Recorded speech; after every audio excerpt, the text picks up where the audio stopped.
মোৰ স্বামীয়ে ঘৰলৈ এজন চাকৰ লৈ আহিলে, যিজন ওখ-পাখ ধুনীয়া ডেকা ল'ৰা আছিল। এদিন ৰাতি মোৰ স্বামী ঘৰত নাছিলে। তেতিয়া মই চাকৰৰ কোঠালৈ গ'লোঁ আৰু যেতিয়াই চাকৰজনৰ লগত শুবলৈ গ'লোঁ, তেতিয়া চাকৰজনে এনেকুৱা কাম কৰি দিলে যিটো দেখি মোৰ কলিজা কঁপি উঠিলে। কাৰণ ... সেই ডেকা ল'ৰাজন বহুত ধুনীয়া আছিল, যাক মোৰ স্বামীয়ে অলপ দেৰি আগতে ঘৰলৈ আনিছিল। যেতিয়াই আহি মোৰ স্বামীয়ে দৰজাৰ বেল বজাইছিল, মই দৰজাখন খুলিলোঁ আৰু স্বামীৰ লগত থিয় হৈ থকা মই এই ডেকা ল'ৰাজনক দেখি মই মোৰ চকু তাৰ পৰা আঁতৰাব পৰা নাছিলোঁ। সেই ল'ৰাজনৰ সৌন্দৰ্য একদম ৰাজকুমাৰৰ দৰে আছিল। তাৰ ৰূপ দেখি মই এইটো পাহৰি গৈছিলোঁ যে তাৰ লগত মোৰ স্বামীও থিয় হৈ আছিলে। মোৰ স্বামীয়ে যেতিয়া মোৰ কান্ধত ধৰি লৰাই দি ক'লে কি হ'ল বুলি, তেতিয়া মই চক খাই উঠিলোঁ। তাৰপিছত তেওঁ ক'লে আঁতৰি দিয়া, সমীৰক ভিতৰলৈ আহিবলৈ দিয়া। ল'ৰাজনক দেখি মই অনুমান কৰিছিলোঁ তেওঁৰ বয়স 22 বা 23 বছৰ হ'ব। মই পিছুৱাই আহিছিলোঁ। মোৰ স্বামীয়ে তাক ভিতৰলৈ লৈ আহিলে। মই আচৰিত হৈছিলোঁ যে মোৰ স্বামীয়ে কিয় ইয়াক তেওঁৰ লগত লৈ আহিছে। মোক উৰণাখন নোলোৱা দেখি মোৰ স্বামীয়ে মোক বৰ খঙেৰে চাই থাকিলে।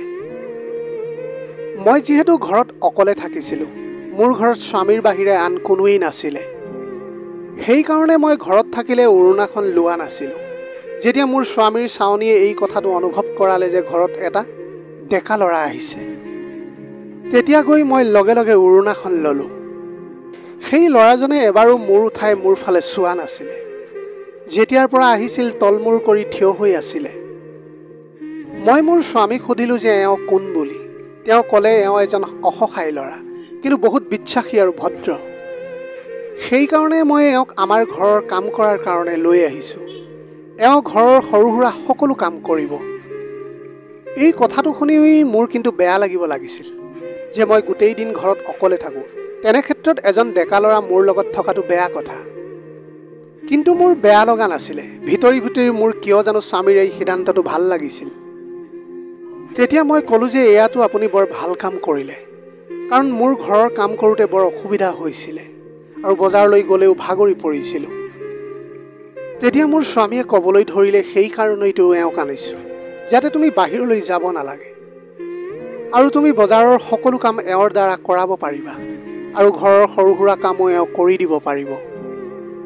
আমাৰ ঘৰটো ইমানো ডাঙৰ নাছিলে যে চাকৰৰ কাৰণে কোনোবা বাহিৰা কোঠা থাকিব। সেইকাৰণে মোৰ স্বামীয়ে ঘৰৰ ষ্ট'ৰ ৰুমটোকে খালী কৰি দিলে আৰু তাত এখন বিচনাও পাৰি দিয়াৰ লগতে এখন পাংখাও লগাই দিলে। তাৰপিছত তেনেকৈ মোৰ স্বামীয়ে এখন কাঁহীত ভাত ল'লে আৰু ল'ৰাজনক ষ্ট'ৰ ৰুমতে খাবলৈ দিলে। স্বামীয়ে মোক ক'লে যে যদি বেছি কাম নাথাকে তেন্তে এওঁক বেছি ঘূৰা ফুৰা কৰিবলৈ নিদিবা। তাক ক'বা যে সি ষ্ট'ৰ ৰুমতে থাকে। মই ক'লোঁ ঠিক আছে।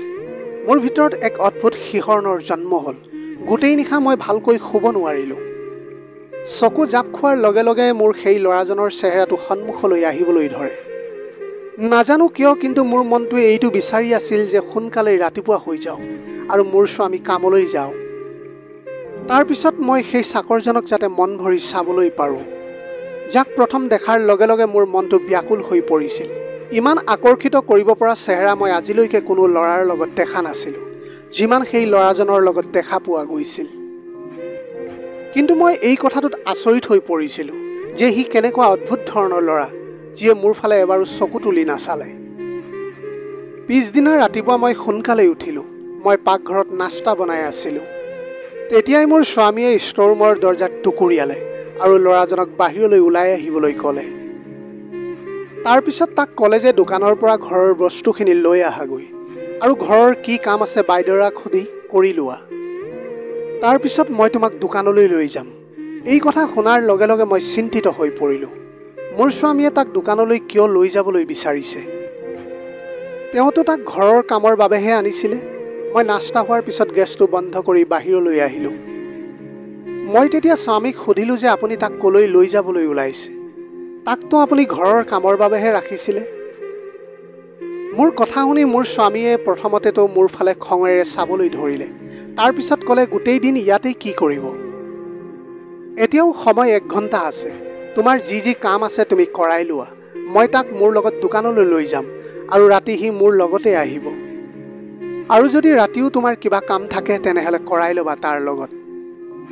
এই কথাষাৰ শুনাৰ লগে লগে মোৰ মনটো বেয়া লাগি গৈছিল। তাৰপিছত ল'ৰাজন পাকঘৰলৈ আহিলে।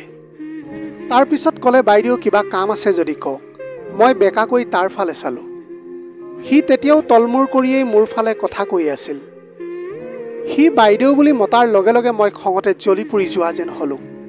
ঠিকেই আছে, মই তাতকৈ বয়সত 2-3 বছৰমান ডাঙৰ হ'ম, কিন্তু বাইদেউ যে একেবাৰেই নহওঁ। তাৰপিছত মই ক'লোঁ, চোৱা মোৰ নাম চুমি, মোক চুমি বুলিয়েই মাতিবা। মই ইমান ডাঙৰ নহয় যে মোক তুমি বাইদেউ বুলি মাতিবা। মই তাক বৰ খঙেৰে ক'লোঁ। তাৰপিছত মই খঙেৰে তাক বাচনখিনি দিলোঁ আৰু তাক ক'লোঁ, বাচনখিনি ধুই পাকঘৰটো চাফা কৰিবা, তাৰপিছত যাবা। এনেকৈ কৈ মই বাহিৰলৈ ওলাই আহিলোঁ। মোৰ স্বামীয়ে যাবলৈ ৰেডি হৈ আছিলে। তেওঁ ৰেডি হৈ নাস্তা কৰালৈকে ল'ৰাজনে বাচন ধুই পাকঘৰ চাফা কৰিলে আৰু তাৰপিছত দোকানৰ পৰা বস্তুখিনিও লৈ আনিলে। আৰু তাৰ অলপ সময় পিছতে স্বামীয়ে তাক দোকানলৈ লৈ গ'ল। নাজানো আজিৰ দিনটো কিয় দীঘলীয়া যেন লাগিছিল। মোৰ এনেকুৱা লাগিছিল যেন দিনটো কেতিয়া শেষ হ'ব। সেই সময়ত মই বাৰে বাৰে ঘড়ীটোলৈ চাইছিলোঁ। আনদিনা মই দিনটো কেনেকৈ পাৰ হৈ যায় মই নিজেই গমেই নাপাইছিলোঁ। আজিতো এনেকুৱা লাগিছিল যেন সময় ৰৈ গৈছে। মই যেন নিজে অস্থিৰ হৈ পৰিছিলোঁ। বাৰে বাৰে সেই ল'ৰাজনৰ কথাই মনলৈ আহিবলৈ ধৰিছিল। যেতিয়া ৰাতি মোৰ স্বামী অহাৰ সময় হ'ল, তেতিয়া খৰধৰকৈ মোৰ কোঠালৈ গ'লোঁ আৰু ধুনীয়াকৈ কাপোৰ পিন্ধি মেকআপ কৰি ল'লোঁ। মোৰ বিয়া হোৱা 7 বছৰ হৈ গৈছিল আৰু আজিলৈকে মই মোৰ স্বামীৰ কাৰণে এনেকৈ সাজি কাচি থকা নাছিলোঁ। বিয়াৰ প্ৰায় প্ৰথম এমাহমানলৈকে মই নিজকে অলপ যত্নত ৰাখিছিলোঁ, কিন্তু ইয়াৰ পিছত মই ঘৰৰ কামত ব্যস্ত হৈ গৈছিলোঁ। কিন্তু নাজানো আজি কিয় মোৰ মনটোৱে বিচাৰিলে যে মই নিজকে সজাই ধুনীয়াকৈ ৰাখোঁ। মই বৰ ধুনীয়াও আছিলোঁ। এতিয়াও মোৰ বয়স প্ৰায় 30 বছৰমান হৈছিল, কিন্তু তথাপিও মই বহুত ধুনীয়া আছিলোঁ। প্ৰথম দেখাত কোনেও মোক বিয়া হোৱা বুলি নাভাবে। যেতিয়াই মই মোৰ স্বামীৰ লগত ক'ৰবালৈ গৈছিলোঁ, তেতিয়া সকলোৱে মোক কৌতূহলৰ দৃষ্টিৰে চাইছিল। কাৰণ মোৰ স্বামী দেখিবলৈ একেবাৰে ধুনীয়া নাছিলে আৰু মই এগৰাকী সুন্দৰী মহিলা আছিলোঁ। সেইকাৰণে আমাৰ চাকৰজনৰ সৌন্দৰ্য দেখি মোৰ ভিতৰত শুই থকা কামনা জাগি উঠিছিল। যেতিয়া ৰাতি মোৰ স্বামী ঘৰলৈ আহিছিলে, তেতিয়া মোক দেখি তেওঁ বৰ আচৰিত হৈ ৰৈ গৈছিল। কিন্তু মোৰ চকু তেওঁৰ ওপৰত নাছিলেই। মোৰ চকু আছিল সেই চাকৰজনৰ ওপৰতহে। গোটেই দিন নাজানো মই কেনেকৈ কটাইছিলোঁ, কিন্তু সেই ল'ৰাজন বৰ অদ্ভুত আছিলে। সি এবাৰো মোৰ ফালে চোৱা নাছিলে। এই কথাটোৱে মোক ভিতৰি ভিতৰি জ্বলাই মাৰিছিল। এইফালে মোৰ স্বামীয়ে মোক দেখি বৰ আনন্দিত হৈছিল। ৰাতিৰ আহাৰ খাই মোক কৈছিলে, আহা জান, আজি তোমাক লং ড্ৰাইভত লৈ যাওঁ। তোমাক আজি বৰ ভাল লাগিছে। কিন্তু মই তেওঁৰ কাৰণেতো ধুনীয়া হৈ থকা নাছিলোঁ। আজি মই যাৰ বাবে ইমান সাজি কাচি আছিলোঁ, তেওঁ এবাৰো মোৰ ফালে চকু তুলি নাচালে। মই ভাবিছিলোঁ সি মোক চাওক আৰু চাই চাই মোৰ সৌন্দৰ্যত বিলীন হৈ যাওক, কাৰণ ময়ো দেখিবলৈ কম ধুনীয়া নাছিলোঁ। কিন্তু সি চিধা ষ্ট'ৰ ৰুমলৈ সোমাই গৈছিল। তেতিয়া মই মোৰ স্বামীক ক'লোঁ যে মোৰ মূৰ বিষাইছে। এই ধৰণে কৈ মই মোৰ কোঠালৈ গ'লোঁ আৰু বৰ দুখ মনেৰে কাপোৰবিলাক সলাই পেলালোঁ আৰু লগতে মুখখনো ধুই পেলালোঁ। তাৰপিছত মই ভাবিবলৈ ধৰিলোঁ যে এই ল'ৰাজনক মোৰ প্ৰতি কেনেকৈ আকৰ্ষিত কৰোঁ। ৰাতিপুৱা উঠি মই মোৰ স্বামী উঠাৰ আগতে চাদৰ ওপৰলৈ গ'লোঁ আৰু ধোৱাৰ কাপোৰবিলাক তাত মেলি দিলোঁ। আৰু যেতিয়া চিৰিৰে তললৈ নামি আহিছিলোঁ, মই জানি বুজি মই মোৰ ভৰিখন বেকা কৰি দিলোঁ আৰু মই তেনেকৈ তললৈ পৰি গ'লোঁ। মোৰ ভৰিত বহুত আঘাত পালোঁ। ভৰিৰ আঁঠুটো ফুলি গৈছিল। মই কান্দিবলৈ ধৰিলোঁ, চিঞৰিবলৈ ধৰিলোঁ। তেতিয়া লগে লগে মোৰ স্বামী আৰু ল'ৰাজন দুয়োয়ে তেওঁলোকৰ কোঠাৰ পৰা দৌৰি আহিলে। মোৰ স্বামীয়ে যেতিয়া মোক চিৰিৰ তলত পৰি থকা দেখিলে, তেতিয়া সুধিলে যে কি হ'ল। তেতিয়া মই ক'লোঁ যে চিৰিৰ পৰা পিছলি পৰিলোঁ। আৰু যেতিয়া মোৰ স্বামীয়ে মোক উঠাবলৈ ধৰিলে, তেতিয়াতো মই চিঞৰিয়ে উঠিলোঁ, কাৰণ সঁচাকৈয়ে মোৰ হাড় ভাগি গৈছিল। মোৰ স্বামীয়ে মোক ধৰি ধৰি গাড়ীত উঠাই হস্পিটেললৈ লৈ গ'ল। ডাক্তৰে ক'লে যে মোৰ ভৰিৰ হাড় ভাগি গৈছে। তেতিয়া ডক্তৰে মোৰ ভৰিখনত প্লাষ্টাৰ লগাই দিলে আৰু মোক বিচনাত কেইদিনমানৰ কাৰণে জিৰণি ল'বলৈ ক'লে। এই কথাটোৰ পৰা মোৰ স্বামীয়ে বহুত চিন্তিত হৈ পৰিছিল যে মই এতিয়া কামলৈ যাওঁ কেনেকৈ। তাৰপিছত সি মনতে ভাবিলে যে এটা কাম কৰোঁ, এই ল'ৰাজনকে পঠিয়াই দিওঁ। এতিয়াতো তাৰ দোকানলৈ যোৱা কেইদিনমানহে হৈছে। সিটো এতিয়া দোকানৰ কথা একোৱেই বুজিবই পৰা নাই। মই তেতিয়া ক'লোঁ যে আপুনি দোকানলৈ যাওক, এই ল'ৰাজনক ইয়াতে থৈ যাওক। যদি মোৰ কিবা বস্তুৰ দৰকাৰ হয় মই তেতিয়া তাক ক'ম। তেনেকৈ মোৰ স্বামীও মোৰ কথাত মান্তি হৈছিল। তেওঁ কামলৈ গুচি গ'ল আৰু মই এতিয়া বহুত সুখী হৈছিলোঁ। তেতিয়াও মোৰ ভৰিৰ বিষ হৈ আছিলে আৰু আঁঠুটো মই একেবাৰে লৰাব পৰা নাছিলোঁ। তথাপিও কিন্তু মোৰ মনটো বৰ আনন্দিত হৈ আছিলে। যেতিয়াই মোৰ স্বামী গুচি গ'ল, লগে লগে মই ল'ৰাজনক মাতিলোঁ আৰু লগতে মোৰ উৰণাখনো মোৰ বুকুৰ পৰা আঁতৰাই ৰাখিলোঁ। তেনেধৰণে সি তলমূৰ কৰি কোঠালৈ আহিলে আৰু ক'বলৈ ধৰিলে যে মোক কিয় মাতিছিল। মই বিচাৰিছিলোঁ যে সি মোক চাওক। মই ক'লোঁ যে ওচৰলৈ আহা। সি মোৰ ওচৰলৈ আহিলে আৰু ক'লে, কওক কি লাগে আপোনাক? মই আপোনাৰ কাৰণে ভাত বনালোঁ। মই ভাত বনাবলৈ জানো আৰু পাকঘৰ আৰু গোটেই ঘৰটোও চাফা কৰিলোঁ। মই ক'লোঁ যে ইয়াতে বহা। তেনেকৈ কোৱাৰ লগে লগে সি এবাৰ মোৰ ফালে চাইছিলে, কিন্তু সি লগে লগে মোৰ পৰা তাৰ চকু বেলেগ ফাললৈ লৈ গৈছিলে আৰু ৩-৪ খোজ পিছুৱাই গৈছিলে। তাৰপিছত কৈছিল যে আপোনাৰ কিবা বস্তুৰ দৰকাৰ হৈছে নেকি? তেন্তে আপুনি মোক ক'ব পাৰে। এই কথা শুনি মোৰ তাৰ ওপৰত বহুত খং উঠিবলৈ ধৰিলে। মোৰ ভৰিত বহুত বিষাই আছে আৰু মোৰ কোঠাৰ ভিতৰত থাকি আমনি লাগিছে। মোক বাহিৰৰ বাৰাণ্ডালৈ লৈ ব'লা। মই বিচাৰিছিলোঁ যে সি মোৰ কাষলৈ আহক। এই কথা শুনাৰ লগে লগে সি ক'লে যে মই এনেকুৱা কৰিব নোৱাৰোঁ। ৰাতি যেতিয়া ছাৰ আহিব তেতিয়া আপুনি বাহিৰলৈ যাব পাৰিব। এনেকৈ কৈ সি কোঠাৰ পৰা বাহিৰলৈ গুচি গ'ল। মোৰ তেতিয়া তাৰ ওপৰত বহুত খং উঠিবলৈ ধৰিলে। সি নিজকে কি বুলি ভাবিছে? মই যিমানেই তাৰ ওচৰ চাপিবলৈ বাহানা বিচাৰিছিলোঁ, সিমানেই সি মোৰ পৰা আঁতৰি গৈছিল। কিন্তু এবাৰ মই সেই সুযোগ পাই গ'লোঁ। মোৰ স্বামী কামলৈ যোৱাৰ লগে লগে মই চিঞৰিবলৈ ধৰিলোঁ যেন মই বিচনাৰ পৰা তলত পৰি গৈছোঁ। মই বিচনাত ধৰি ধৰি মজিয়াত বহি পৰিলোঁ। মোৰ ওচৰত থকা লাঠিডালো মই দলিয়াই পেলালোঁ। দেখিলেই যেন লাগে যে মই বিচনাৰ পৰা তলত পৰি গৈছোঁ। ল'ৰাজনে যেতিয়াই মোৰ কোঠাত সোমালে, মই চিঞৰিবলৈ ধৰিলোঁ, কন্দাৰ নাটক কৰিবলৈ ধৰিলোঁ। তেতিয়া সি মোৰ ওচৰলৈ আহিলে আৰু বাধ্য হৈ মোক উঠাবলৈ ধৰিলে। যেতিয়াই সি মোৰ বাহু তাৰ কান্ধত ৰাখিলে আৰু মোৰ কঁকালত ধৰি মোক উঠাবলৈ চেষ্টা কৰিলে, তেতিয়াই মোৰ কলিজাটো উতলি উঠিল। এয়াইতো বিচাৰিছিলোঁ মই। সি মোক বিচনাত বহুৱালে। তাৰপিছত মই প্ৰায় এনেকুৱা কৰিবলৈ ধৰিলোঁ। মই বাৰে বাৰে তাক মাতোঁ আৰু সি বাধ্য হৈ মোক সহায় কৰিবলৈ লয়। মই বিচাৰিছিলোঁ যে মোৰ অন্তৰংগতাই তাক পাগল কৰি দিয়ক। আৰু এনেও এজন পুৰুষে কোনোবা মহিলাৰ ইমান কাষ চাপিলে কিবা নহয় কিবা তাৰ অন্তৰত খেলিবলৈ আৰম্ভ কৰিবই নিশ্চয়। আচলতে মানুহে যেতিয়া বহুত দিনৰ পৰা বিচাৰি থকা বস্তু এটা পায়, তেতিয়া সেই বস্তুটোৱে তাক আমনি কৰিবলৈ লয়। মোৰ ক্ষেত্ৰতো ঠিক তেনেকুৱাই হৈছিলে। মোৰ বিয়াৰ 7 বছৰ হৈ গৈছিল, কিন্তু সন্তান হোৱা নাছিলে। মোৰ স্বামীয়ে আজিলৈকে মোক এই বিষয়ে একো কোৱাও নাছিলে। মই এজনী ধুনীয়া মহিলা আছিলোঁ। সেয়েহে যেতিয়াই মই কোনো অনুষ্ঠানলৈ যাওঁ, তেতিয়া ধুনীয়া ধুনীয়া ডেকা ল'ৰাবোৰক দেখিলে মোৰ চকু তেওঁলোকৰ ওপৰতে স্তব্ধ হৈ ৰৈছিল। সেই সময়ত মই সেই ল'ৰাবিলাকক দেখি শান্তিৰে উশাহ ল'বলৈ পৰা নাছিলোঁ। সেই সময়ত মোৰ ওচৰত বহি থকা মোৰ স্বামীৰ প্ৰতি ঘৃণা জাগিছিল। কেতিয়াবা কেতিয়াবা মোৰ এনেকুৱা লাগিছিল যেন মই আৱেগত ভুল সিদ্ধান্ত লৈছিলোঁ। মই কেৱল পইচা চাইছিলোঁ কাৰণ মই মোৰ মাৰ ঘৰত বৰ অভাৱত আছিলোঁ।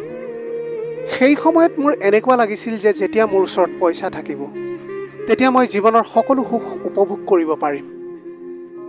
তেতিয়া মোৰ মনৰ পৰা এই কথাটো ওলাই যাব যে মোৰ স্বামী দেখিবলৈ ভাল নহয়।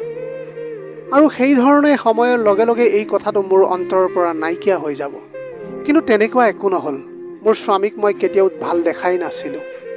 এইটো হয় যে মই এটা ডাঙৰ ধুনীয়া ঘৰত আছিলোঁ। মোৰ কোঠাত AC লগোৱা আছিল। মোৰ জীৱনত খোৱা বোৱাৰ কাৰণে সকলো বস্তু আছিলে। পইচা খৰচ কৰিবলৈ মই ভাবিবলগীয়া নহয়। কিন্তু মোৰ স্বামীৰ সংগৰ প্ৰতি ঘৃণা আছিলে। মোৰ স্বামীক একেবাৰে মোৰ ভাল লগা নাছিল।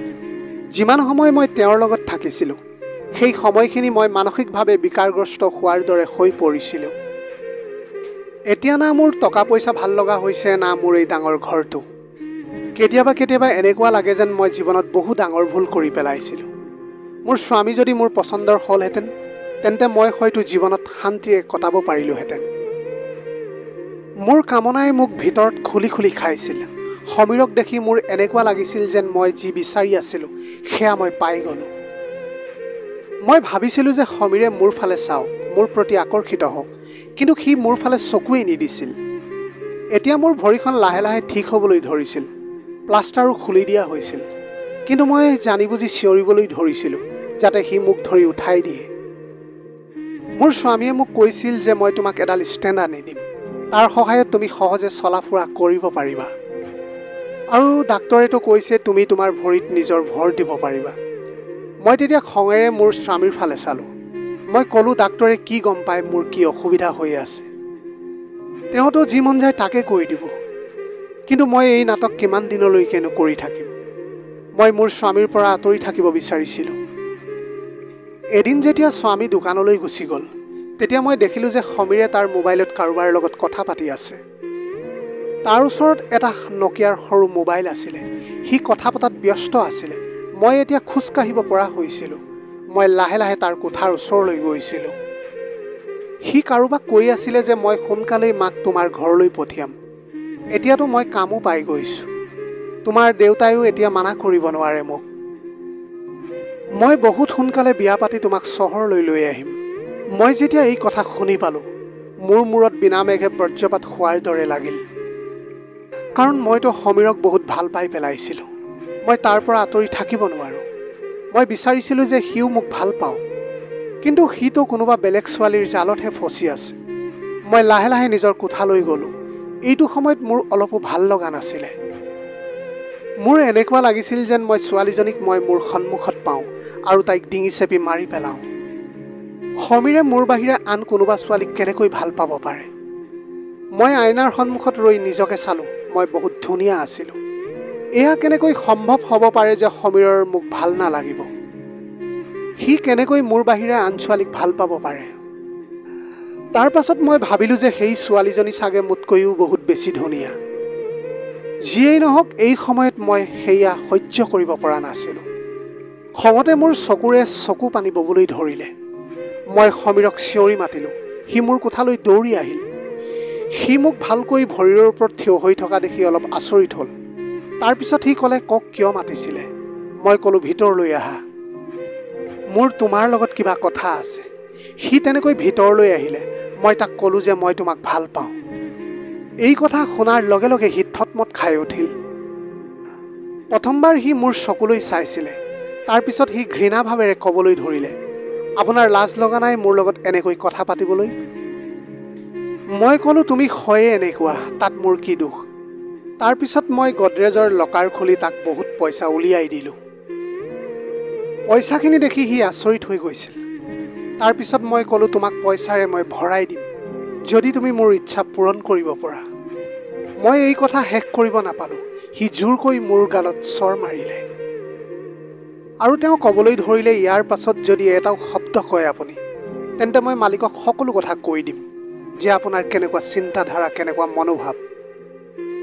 মইতো সদায় আপোনাক ডাঙৰ বাইদেউ বুলি ভাবি লৈছিলোঁ। আপোনাৰ অলপো লাজ নালাগিলনে বাৰু মোৰ বিষয়ে এনেকৈ ভাবিবলৈ? মই তাৰ স্বৰটোৰ পৰাও সিমান আঘাত পোৱা নাছিলোঁ যিমান সি মোক বাইদেউ বুলি কোৱাৰ পৰা মই পাইছিলোঁ। মই ক'লোঁ, নহয়, মই তোমাৰ বাইদেউ। মই তোমাক ভাল পাই পেলাইছোঁ। মই তোমাৰ প্ৰেমত পাগলী হৈ গৈছোঁ। মই যিকোনো মূল্যৰ বিনিময়ত তোমাক পাব বিচাৰোঁ। আৰু যিজনী ছোৱালীৰ লগত তুমি বিয়াৰ কথা পাতি আছিলা, সেই বিয়াও মই হ'বলৈ নিদিওঁ।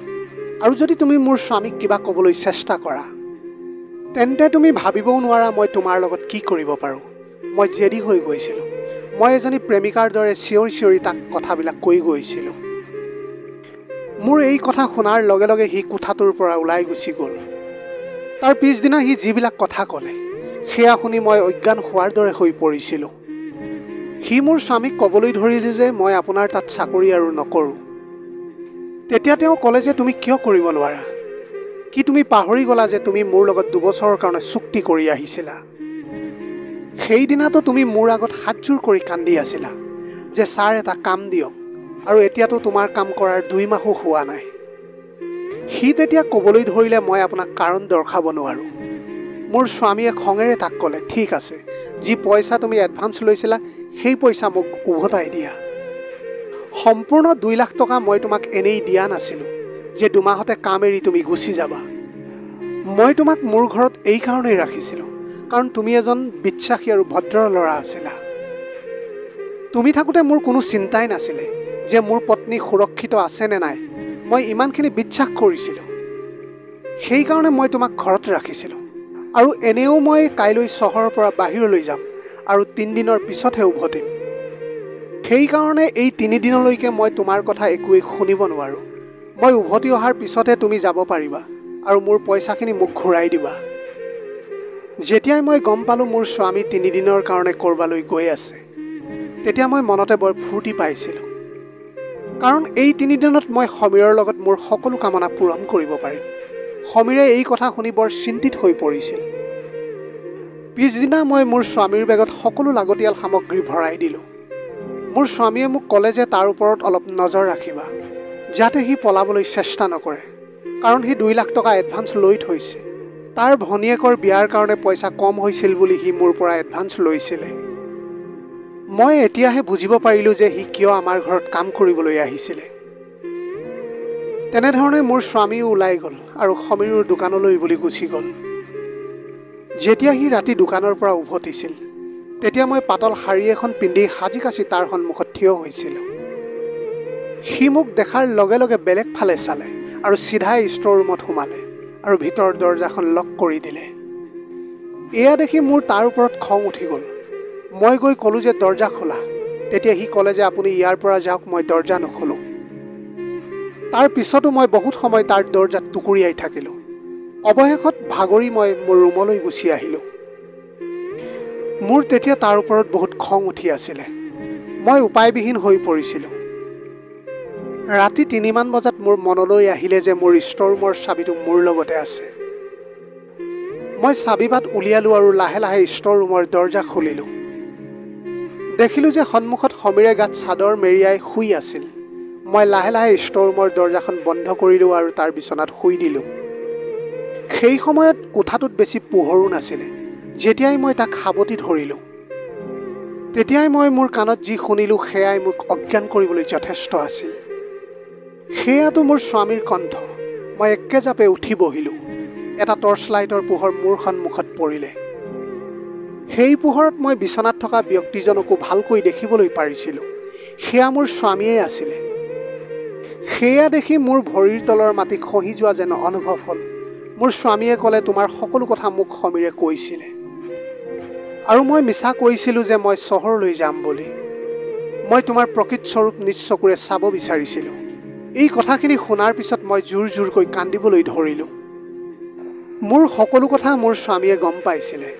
তেওঁ তেতিয়াই মোক ডিভ'ৰ্চ দিলে আৰু ক'লে যে ৰাতিপুৱাই নিজৰ ঘৰলৈ গুচি যাবা। কাৰণ মই এজনী দেখিবলৈ কুৎসিত মহিলাৰ লগত জীৱন কটাব পাৰিম, কিন্তু বিশ্বাসঘাতকতা কৰা মহিলাৰ লগত কেতিয়াও নোৱাৰোঁ।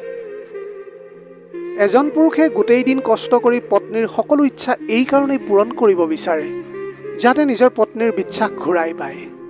নহ'লে টকাৰেতো যিকোনো চৰিত্ৰহীন মহিলাক নিজৰ বিচনালৈ আনিব পাৰি। এতিয়া মই নিজৰ সকলো হেৰুৱাইছিলোঁ। যদি মই মোৰ চকুক আৰু মনটোক যদি নিয়ন্ত্ৰণ কৰিব পাৰিলোঁ হয়, যেনেকৈ এজন পুৰুষ হৈ সমীৰে সেইখিনি কৰিলে। প্ৰিয় দৰ্শক, এয়াই আছিল আজিৰ কাহিনী। ভিডিঅ'টি চাই যদি ভাল পালে তেনেহ'লে কমেণ্ট কৰিবলৈ নাপাহৰিব। আপোনালোকৰ গোটেই জীৱনটো হাঁহিৰে উপচি পৰক। পাৰিলে দুখীয়াজনক অলপ সহায় কৰিবলৈ চেষ্টা কৰিব। আপোনালোকৰ অকণমান সঁহাৰিয়ে যদি কোনোবা এজন দুখীয়াৰ জীৱনটো সলনি কৰিব পাৰে, তাতকৈ পুণ্যৰ কাম আৰু এই পৃথিৱীত একোৱেই হ'ব নোৱাৰে। Have a nice day.